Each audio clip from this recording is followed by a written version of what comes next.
இன்றைக்கி வந்துட்டு நம்ம கீரை வடை பார்க்க போகிறோம். அதுக்கு வந்து 1 கப்பு உளுந்து, 1 கப்பு கடலைப்பருப்பு, 1 கப்பு பருப்பு சேர்த்துருக்கேன்.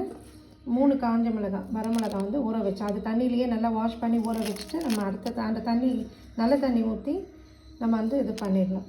கீரை ஊற்றக்கூடாது, அதை ஊற்றி தான் அரைக்கணும். கொஞ்சமாக சோம்பு சேர்த்துருக்கேன், ஒரு துண்டு பட்டை, ஒரு 1/4 டீஸ்பூனுக்கு சீரகம், அதுலேயே 2 பச்சை மிளகாவும் கொஞ்சம் கொத்தமல்லியும் நான் சேர்த்துருக்கேன். இதை வந்து அப்படியே கொஞ்சம் குறப்பாக அரைச்சிக்கலாம்.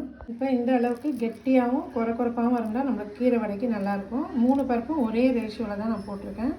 இதில் வந்து பொடியாக கட் பண்ண ஆனியன் ஒரு 3 கப் எடுத்துருக்கோம் இல்லைங்களா. ஸோ ஒரு 2 வெங்காயம் நான் பொடியாக கட் பண்ணியிருக்கேன். கொஞ்சம் கிள்னா மாதிரி கருவேப்பிலை சேர்த்துக்கோங்க. ஒரே ஒரு பச்சை மிளகாய், ஆல்ரெடி இதில் வந்து மிளகா தான் சேர்த்துருக்கோம். இப்போது சிறுகீரை வந்து எந்த கீரை வேணாலும் போட்டுக்கலாம். சிறுகீரை நல்லா பொடியாக கட் பண்ணிவிட்டு நல்லா கீரை வந்து ஒரு 2-3 தடவை நல்லா அலசிடணும். நல்லா ஒரு 5 தடவை கூட நீங்கள் அலசலாம்.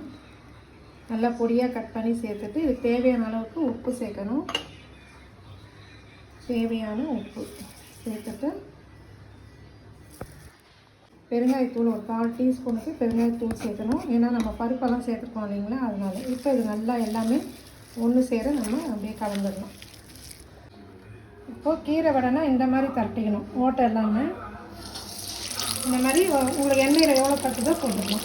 இப்போது நம்முடைய கீரை வடை கிறிஸ்பியாக ரெடியாக இருக்குது பாருங்கள். சூப்பரான கிறிஸ்பியான கீரை வடை. கண்டிப்பாக நீங்களும் ட்ரை பண்ணுங்கள். நம்ம அடுத்த வீடியோவில் பார்ப்போம். தேங்க்யூ.